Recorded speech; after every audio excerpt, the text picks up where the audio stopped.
now.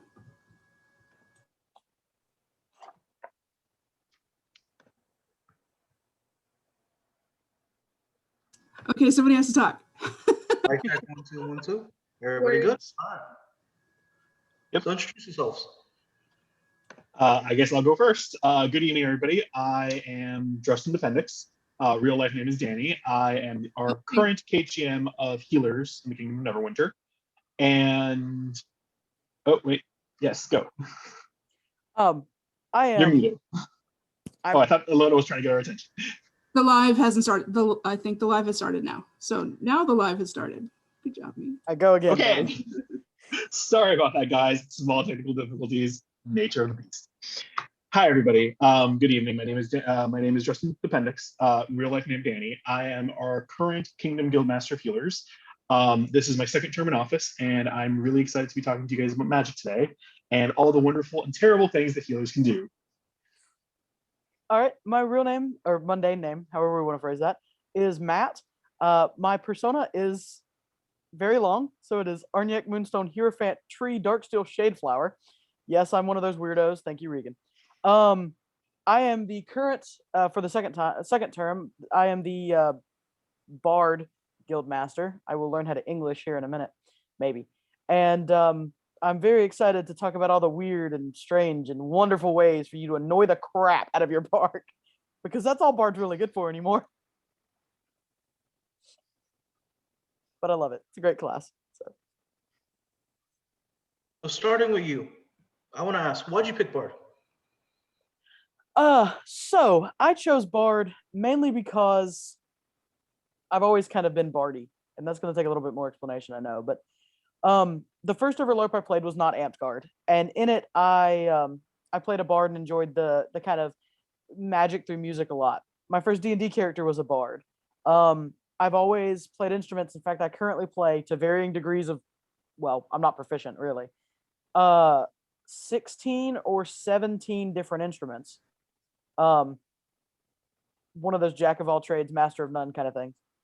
But I've always enjoyed music, and I really like watching how music can how people interact with music. And I've studied some of that with projects for psychology class, projects for physics class, and now being able to do it as a part of a hobby that doesn't include a grade or a GPA hit is pretty interesting. Very nice. Actually, our Guildmaster of Wizards just walked in. You want to say hi to everybody? Hello? Hi, go. Okay, there we go. Hold on. How the hell? Guppy, we're live on Facebook and we're recording. So why don't you give everyone an introduction of yourself and what class you are? Well, hello everyone. My name is Jake. My persona name is Guppy, and I am a wizard. How do I turn on the camera on this thing? And there should be a little. I don't know if you're on mobile or on your computer, but there should be a little icon that says "Start Video." Yeah, if you're on your computer in the lower left. here it is. Yeah. Oh, there we go. What? Okay, where were they? You were telling us about wizard. Why are you a wizard? Well, mostly because I've always enjoyed spellcasters in any format. They're unique with all the abilities that they can use. The spells that they can use. Them with a variety of casting, not casting, but of their incantations and their ability. Well, just their abilities.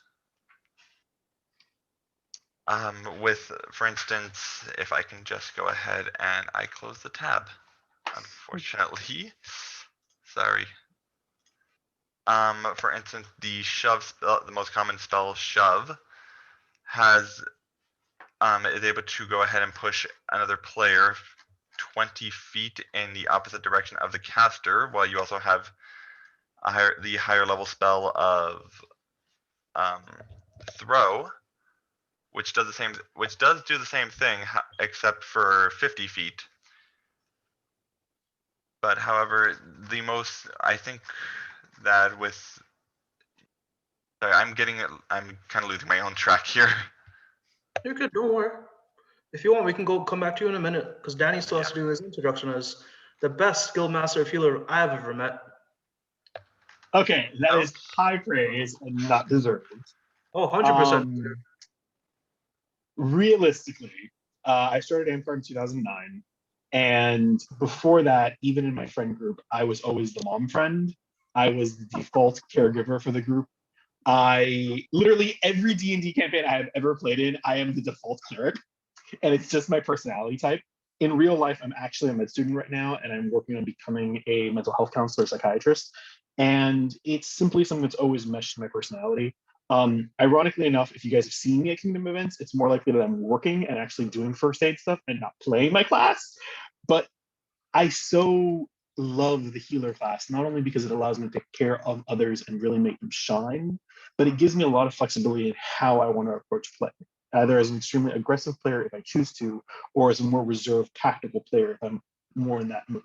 Plus, it also doesn't hurt that my favorite color is red and I get to just accessorize the hell out of it for my class. Well, that's fantastic, man. Oh, we have Nephilim here also, who is the Guildmaster of Druids. He can't be on camera right now because he's at work, but this is his third term as Guildmaster of Druids. And he is a Druid because he loves teaching other people and he enjoys the class so much. So I have a couple questions from the audience, from other people that people send in to me. So since Danny, I asked you the last one. What is your least favorite thing about being a healer, man? I understand. I love healer. Okay. So I want to see what's yours. Okay. So in terms of playing healer, my personal least favorite thing is playing exclusively couch healer resbot. It's not my preferred play style. I like something a little bit more active, a little bit more dynamic. My preferred play style tends to lean more towards field control and manipulation. If I do play healer, I tend to be midline to slightly more aggressive, just because couch healer does get a little bit repetitive. In terms of the game and the overall meta of healers, I feel that one of the weaknesses of the class, and one of the things that I least enjoy about it, is a lot of people assume that it's a default support class and can't play otherwise. So at least within the Kingdom of Neverwinter, the people who have achieved Paragons are usually the ones that have innovated in the playstyle and modified it. But I think a large portion of our overall player base tends to stick to 2 or 3 playstyles, and I'd love to see more innovation. I really do feel that it's a class that can do a lot of things very well if people are willing to invest the time in it.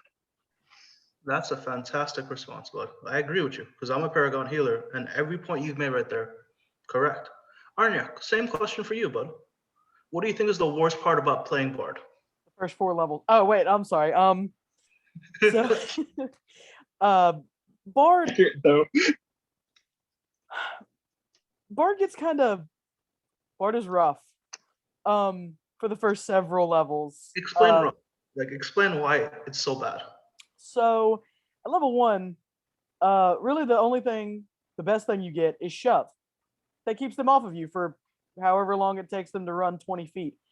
All of your spells are very easily counterable. They're very short durations compared to some other things. You don't have spell ball, so you have none of the 60-second shutdowns. You most of your verbal stuff doesn't affect certain players. Most of your stuff doesn't affect bards. You also don't affect monks, which every class has what I would call a hard counter class, something that's really easy to just kind of get around you. But bard has 2 at early levels, which makes it kind of difficult to deal with. You do start to shine around level 4 when you get things like Swift. When you get your extensions at level 3, level 4, I'd have to look. It's been a while since I've had to look at that. One of the people in the comments mentioned something that I want to bring up to you about the songs. He says other people not knowing what the songs do are the worst part. Yeah. I personally, I'm super confused about the song, so please give me an explanation like I'm 5 years old. Okay, so the songs are actually one of the simplest things to understand about playing against a bard. The incantation for the song is 1 line. So if you miss it, that's kind of annoying, but you can always ask, of course, hey, what's that do? But they are typically pretty explanatory, I think that's the word I'm looking for, in how they work. For example, Song of Survival. I sing a song of my numerous close calls. Okay, well, to me, having not heard before I started playing Bard, that made me think, oh, that means that guy's going to get to have close calls, meaning he's not going to die, which is kind of sort of what Song of Survival does. And it gets a little more complicated, but you can always ask. Let's see. The level 6 one, I sing a song of dark magic thwarted. Okay, that's some sort of anti-magic thing. Cool. If I'm a wizard, I'm not going to mess with that guy. I'm going to go pyrotechnics that 6 point of armor warrior over there, and then let my barbarian take care of him. Let's see. Actually, now let me ask Guppy. Guppy, you there, bud? Yeah, I'm sorry. What do you think is the worst part about Wizard? Honestly, I would have to say the bit of lack of mobility. The whole thing of casting that you have to stay still with both feet on the ground is honestly the one thing that I just dislike about it. But that's a personal preference towards it. Yes, later on you can get the meta magic of ambulatory, but it just feels like you lose something when you're going ahead and casting if you have to just constantly remember that you can't even move one step back. However, yet I have heard of people. I unfortunately have not been to very many Kingdom events due to work and other social priorities. Oh, you're good.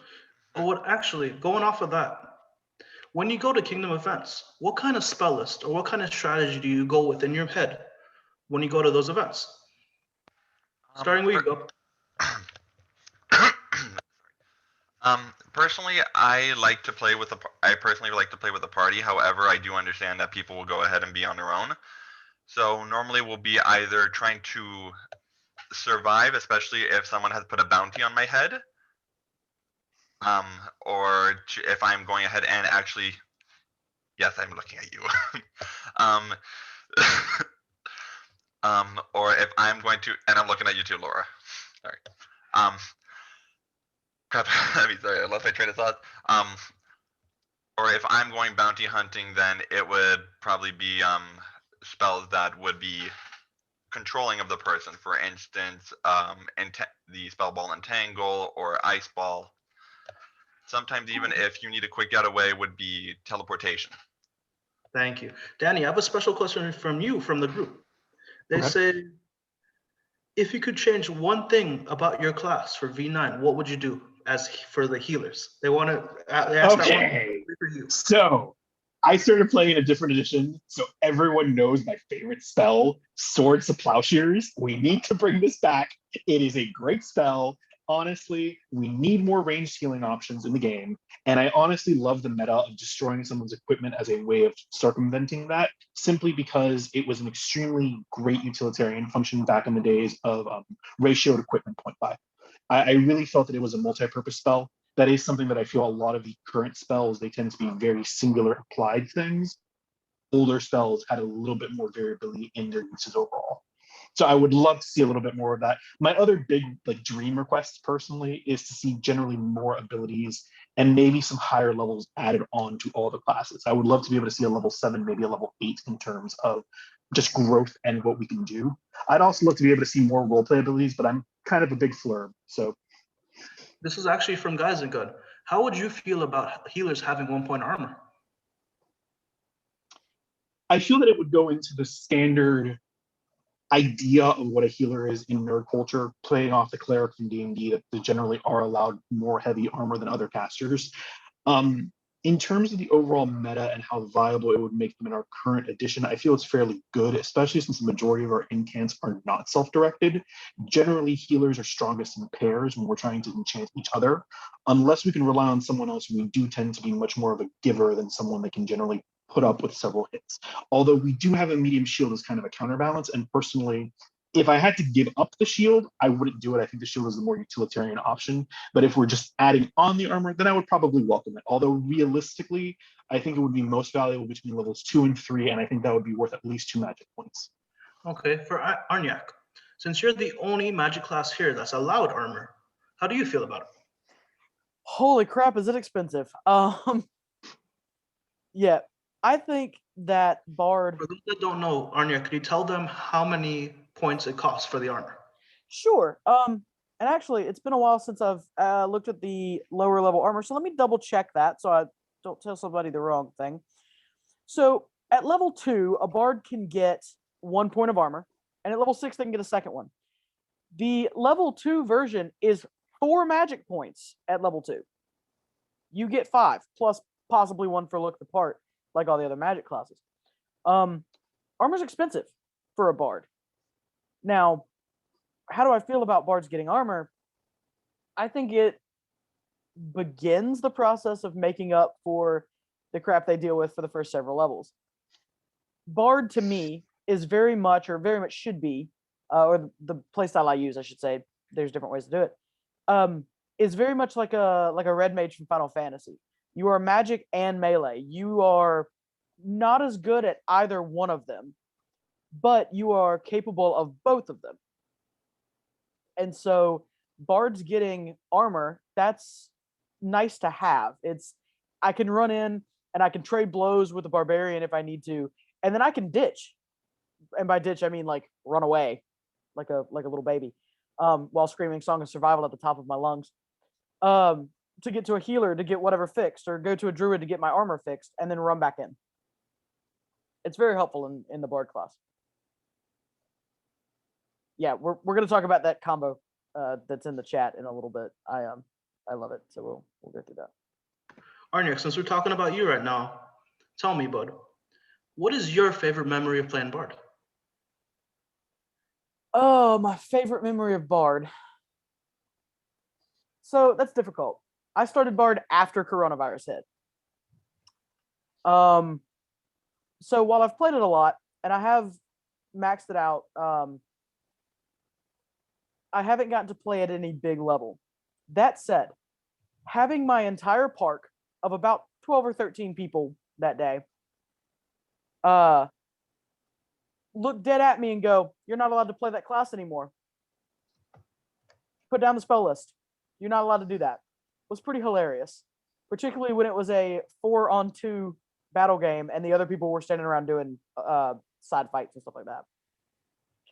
So just as a level 6 Bard, getting to just kind of run in and, "Oh no, I'm gonna die, Song of Visit. Oh no, I'm gonna die, Song of Survival," and then tricking your enemy scout into releasing you from Song of Survival, then you kill him. That was kind of my favorite day.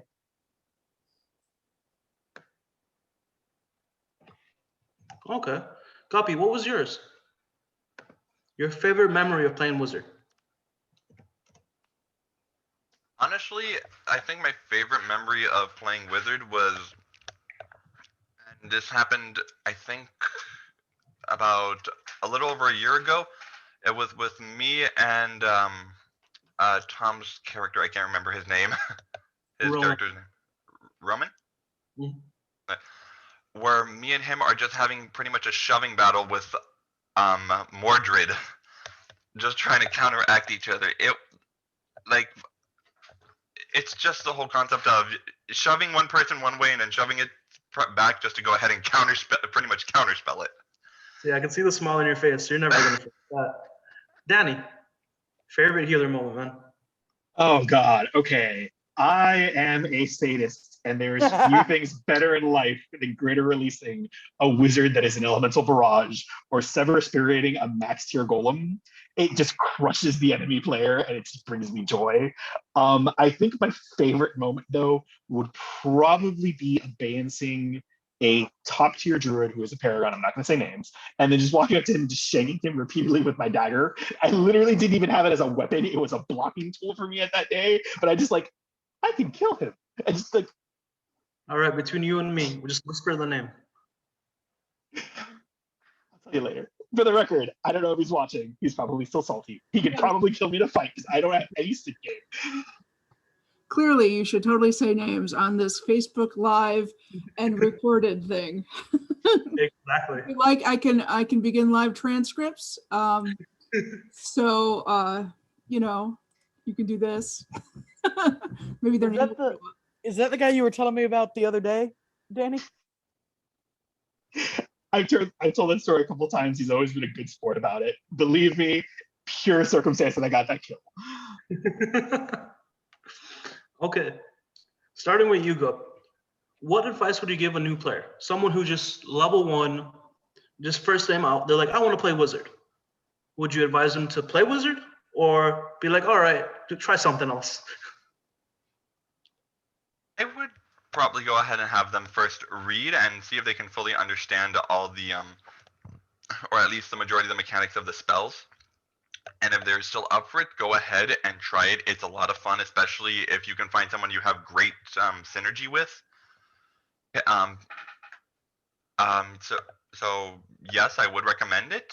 It's just all on a matter of how you know how you want to play and how you can go ahead and help yourself and help your group with it.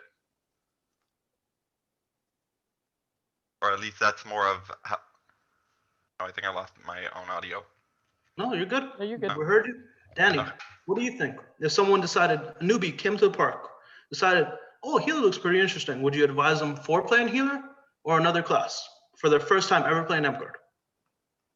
First time ever playing Amp Guard, I would probably advise them to start off with a martial class so that they understand the mechanics of injury, the mechanics of fighting first. The reason that I would discourage them is, as a healer, we tend to have some of the longest incants in the game, and the one that we are most known for using, the actual heal spell, is a bit of a bear, especially for newer players. That being said, after they've seen what combat is like, understand the basic mechanics of it, and know what causes wounds, if they can pick up the heal spell in the same session, then I think they can usually play it. There are a lot of approachable spells in first level, like Release, like Banish, that I think that they'll pick up very quickly, but that spell in particular tends to be a bit of a bear for people. So I would recommend maybe their second time out after they've looked through the rulebook, just so they get a feel for it. It is a little bit more approachable than the other gear at the first level. It's also nice because you can still do sword and board if you wanted to do that at first level. Very nice. Árnyék? So I would tell them that at first level Bard is almost useless. You're gonna get killed. You're gonna get killed a lot. You should absolutely play Bard because it's kind of that. I feel like everybody's got that little like, well, if I can't win, I'm just gonna annoy everybody else until I'm dead, and that is the quintessential point of this class. I don't know who put together the version 8 Bard, but it is. I just spilled my Coke and now I'm cold. It is the quintessential new person thing. It doesn't have a lot. You don't get to do a lot, but it's a whole lot of fun.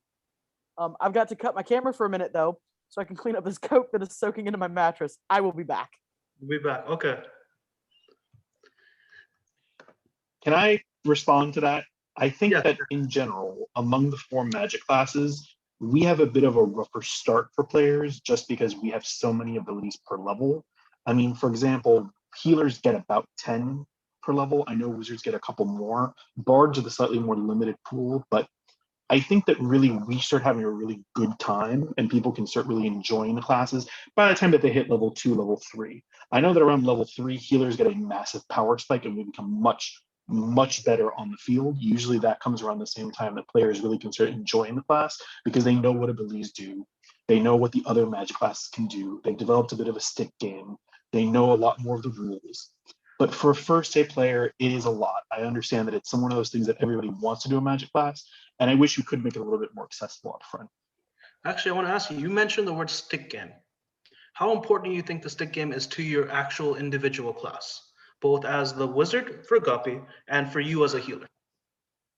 Danny, you can start. Okay, so real talk. If you have stick game, you can play any class. Effectively speaking, Amp Guard is built around stick. Even the magic classes can pay magic points to get stick. And once you have that skill, it transfers to any other class, as opposed to individual skills you may have to develop for a particular class. Like in healer, one of the core skills I always tell players to start developing is prioritization. Understanding what targets need to be healed, but understanding what other threats are on the field to you as a healer. And that's a big part of my class in particular. It's a useful skill, but it's not essential everywhere else. Stick goes in any class. If you've got the stick abilities to pay the bills, it doesn't matter if you're playing a wizard, it doesn't matter if you're playing a healer. Those are just extra functions on top of what you can do. So if you can develop that skill game, definitely do so. It usually pays dividends. Awesome, thank you. Guppy, this is for you. Instead of stick game itself, we're bringing up spell balls. What do you think about spell balls? Are they useful? How hard was it to learn how to throw it properly?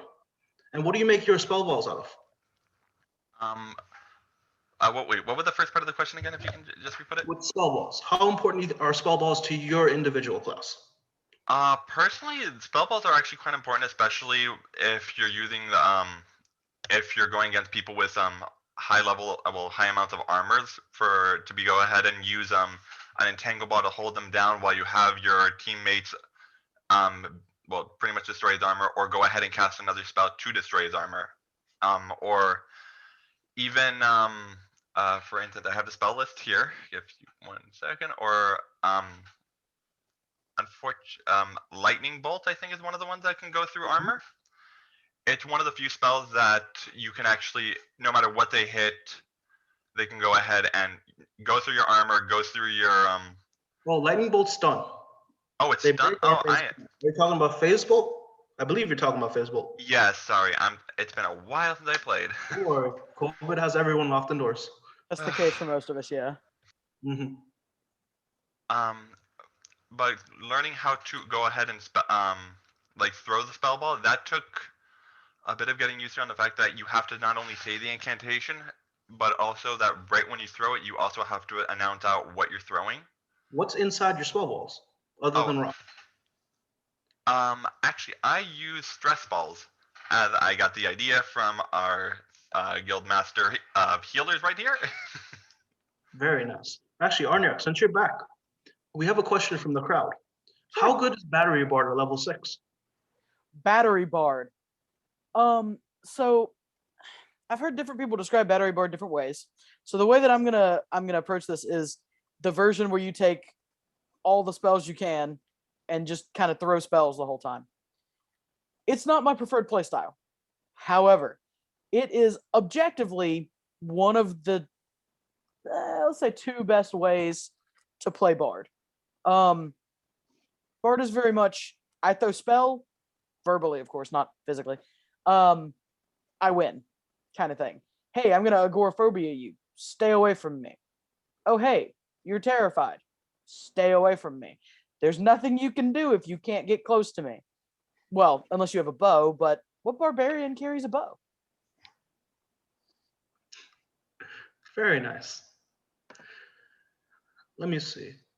Danny, is there anything you want to tell the people watching right now about the healer class? Anything special you want to mention? Anything you want to talk about for, let's say, V9? Because I'm the V9 rep, and we know some of the rules are changing in the future. What do you want the changes to be? What do you think? What do you think about the healer class? Sorry, you kind of cut out at the beginning of that. Would you mind starting the question over? I just want to make sure that I got it. I want to see what you think about the healer class. And what do you think you want to say for the people watching right now? The people that want to be aspiring paragons. Okay. What do you think they would have to do to be a paragon healer, paragon bard, or a paragon wizard? I'm going to go through these questions for everyone here. Okay. My general thoughts on the healer class are it's a fairly well-constructed, versatile class that has a lot of functionality oriented around support and field control. I think in general, players tend to default to the first role without fully realizing their capabilities in other aspects of the game. I feel that a very mature or strong healer is one that is capable of flowing between different play styles, and one that does as much thinking outside of the game as inside of the game. Personally, I'm against the idea of spell lists and established builds. I would rather have synergistic spell choices that I will work off of, but I will always crunch my spell list right before a game based on the team that I'm on, based on who I know I'm working with, trying to read the type of playstyle and the type of game that I'm in or going into with as much information as possible to really get the most information out of it. In terms of aspiring paragons, corporeal-wise, there actually aren't very many requirements. There's only 4 in the Neverwinter Corpora, as far as I remember. And they are basically just a good portrayal, having equipment, being known for the class, and being over level 4. They're not particularly challenging in that regard, but I feel that at least in my personal guild, there is a desire for innovation. I think you need to be known to create not only new play styles, but also show a certain level of maturity in how you play. I think you're expected to have a certain level of skill, both on the field and off the field in terms of role play. I think that my guild is very approachable in general from what I've worked with. In my first time, I talked to almost every Paragon that we have in the kingdom, and their general advice had always been work on what you know and do what's most fun to you in the class. Really develop your sense of identity within the class. I'm a very analytical person. I'm a very tactically oriented person. I'm a very flirty person. I'm not a stick fighter. Never have been. I can play, and I do enjoy playing from time to time, don't get me wrong. But my real joy in Healer has come through teaching, through role play, through researching medical history and being able to incorporate that into stuff. And anyone who's on this path, I think ultimately needs to be known for that class. They need to be able, when you think of someone, a Paragon should be the first class that they think of. For example, my fellow KGM, Árnyék, he can play whatever he wants. In my brain, he's literally always a bard. I will not think of this man as anything else but a bard. And I think that's one of the core concepts that is not in the corpora, but is essential to becoming a para. Being known to be that class, that's your persona almost. Very, very amazing response, Danny. Árnyék, you're up. For aspiring bard paragons and for newbie bard paragons, Real what can you tell them? How can you inspire them? I'm breaking in. You have 20 minutes. So my Awesome. 20 I'll minute- try to All make right. this quick. All right. Awesome. So for Bard Paragons, disclaimer, I'm not a Paragon. I'm not a Paragon yet. Hopefully one day. But the advice that I got from the Paragon that I'm apprenticed to was a lot of, hey, make sure that you look over your stuff and know your things.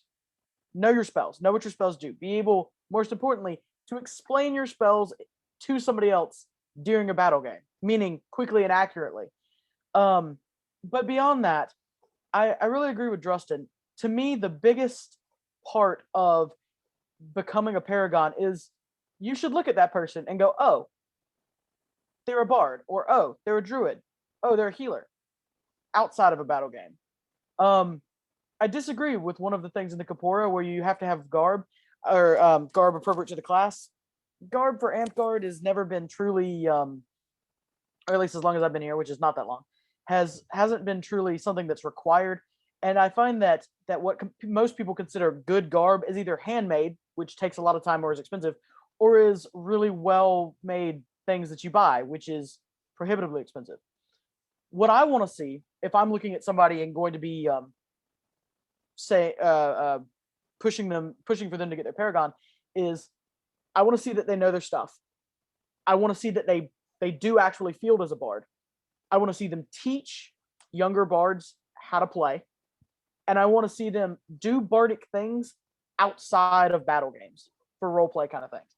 To me, the flurbiest of the classes is bard, because we're one of the weaker classes for most of our levels. Even if we are very strong at level 6, role play is where a bard can really differentiate. For example, Jose from Shifting Tides, I forget, Sid Alphas. If he plays bard, he might be a storyteller. If Rada plays bard, she's probably going to sing. You can really kind of change and adapt the way that you role play the class, and I think that adds something really special to it. And bard is one of the ones that it's easy to do that with. So if you're not doing that, I don't think that you're really stepping up and fulfilling the capability of the class. But that's just kind of the things that I went over with my Paragon. So thank you for that wonderful explanation. Guppy, for people wanting to be Paragon wizards or newbie wizards, what advice would you give them? Talk about the class for me, bud. I would say, I'm not being a Paragon myself, I pray one day that I will be able to go ahead and get that title. But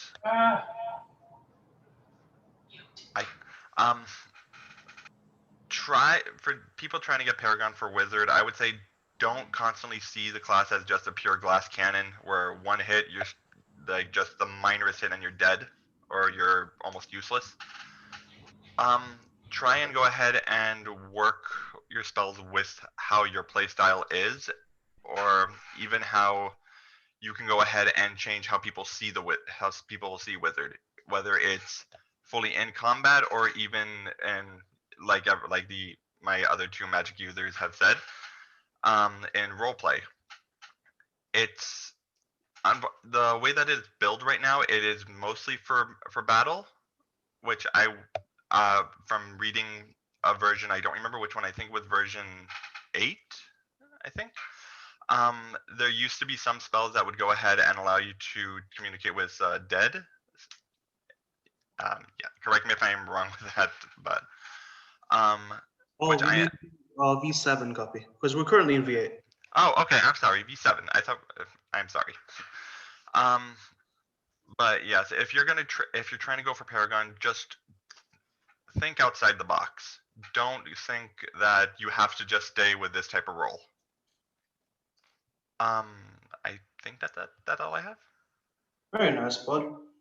So we got about 15 minutes left. Is there anything special any of our Guildmasters would like to say to the crowd? Yeah, I got one thing. You mentioned something earlier about asking what we might want to see in version 9. I think that was while I was changing pants, unfortunately. Combat Caster should be a level 1 Bard trait. It is the Bard trait. It is what Bards should do. It is the crux of the entire class. It is not overpowered, provided that you balance the rest of the spell list, which currently is not done. It should be a level 1 Bard trait. For those that are watching, could you explain what combat casting is? Absolutely. Combat casting is a level 6 Bard ability, one of the archetypal abilities, that allows a Bard to spend 1 point of level 6 magic, and in return, they get to cast their spells without an empty hand. That's pretty great. I mean, healers have to empty one of their hands to be able to cast a heal spell, but with Bard's power level being behind for the first several levels, and with that being the bardic ability, or what defines the Bard, at least to me, and to most people that I've spoken to, I believe that it's well within the power level limits, or the balance limits, whatever you want to call that, to give that to new Bards. All of a Bard spells are verbal. It doesn't make sense for me to have an empty hand to yell at you. Makes complete sense from my end. And that is a hill I will die on. You can't change my mind.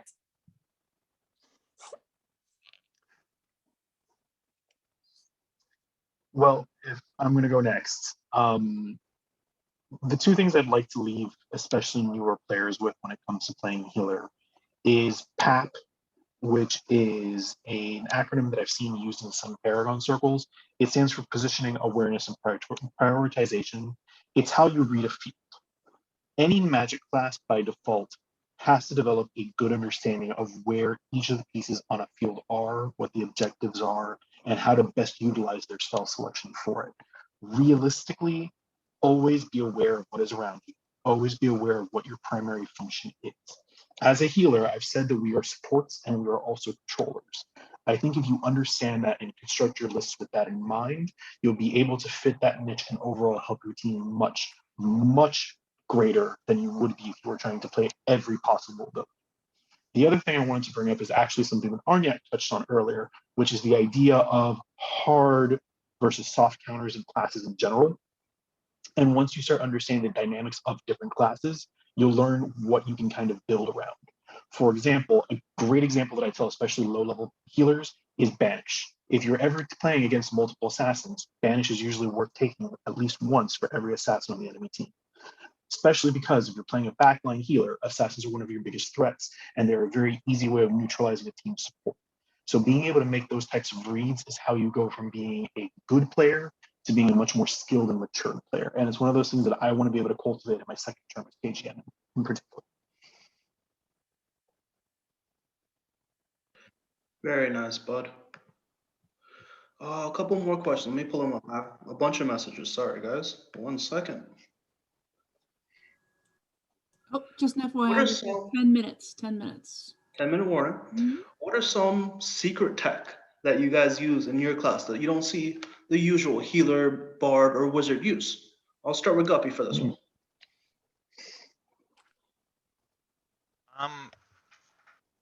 To be honest, I don't have really one. I'm honestly, I enjoy mostly to on the battlefield to cause a bit of chaos. Well, quite a lot of chaos to the enemy team. So it's just more of, okay, what can I do to go ahead and either keep these group of people back, or even sometimes this one really big guy that's probably gonna kill me in like 2.3 seconds, or however fast it takes him to run over to me. Other than that, the only secret tech that I've ever had would be working with another healer who mostly didn't, who was really good with sword and shield. Just working great synergy with her. That's all I got. Very nice. Árnyék, secret tech of Bard, please. Secret tech of Bard. And also, what do you think Bard should look like?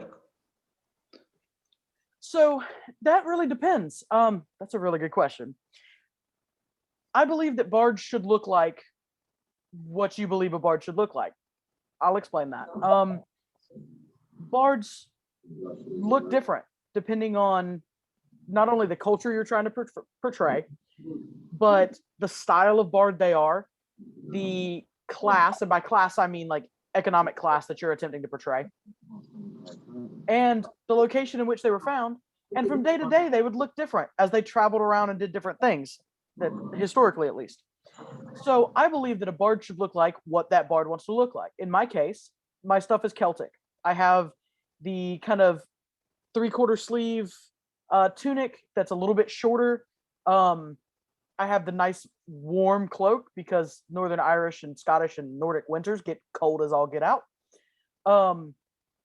I am working on some other similar things like that. I have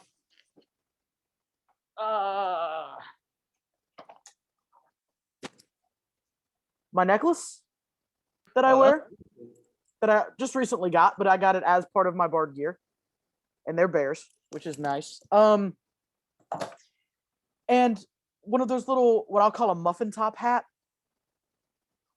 It's a floppy hat. I like floppy hats. It's a thing. So a bard should be, every bard is going to look radically different. And you may not realize that they're a bard until they open their mouth and go, I'm going to do this.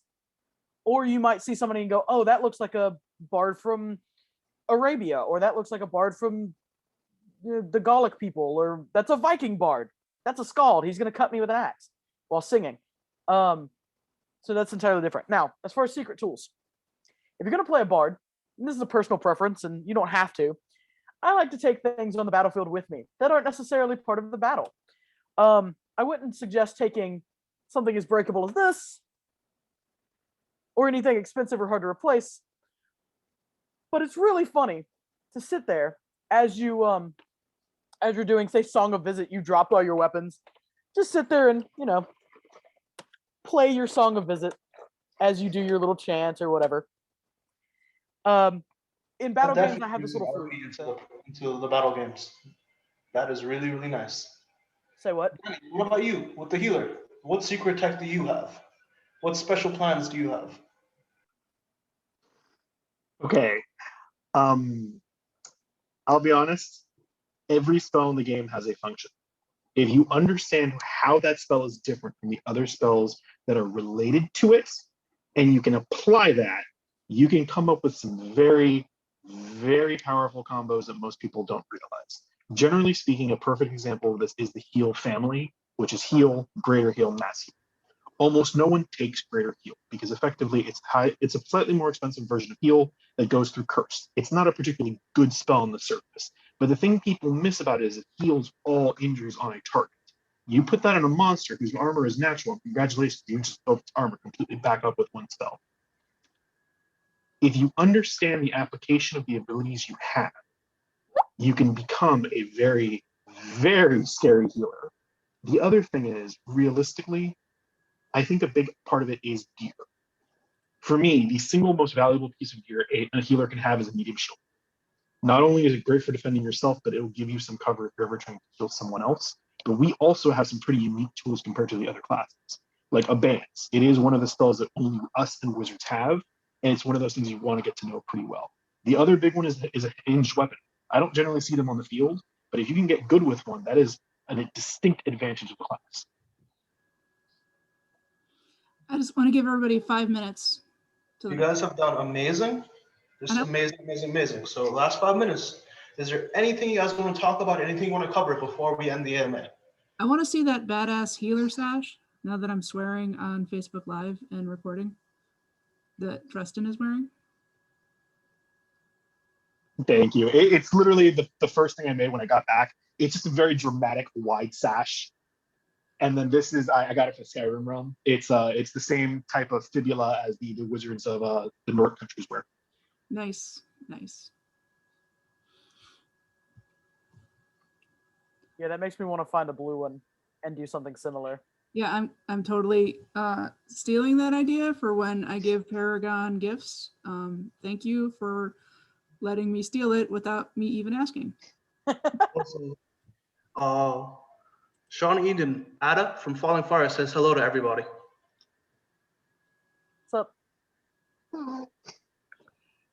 All right, are we good to go then? Are we ready? I could stop the recording. All right, guys, say bye to everybody. Thank Bye, you for everybody. being part of the Thanks AMA.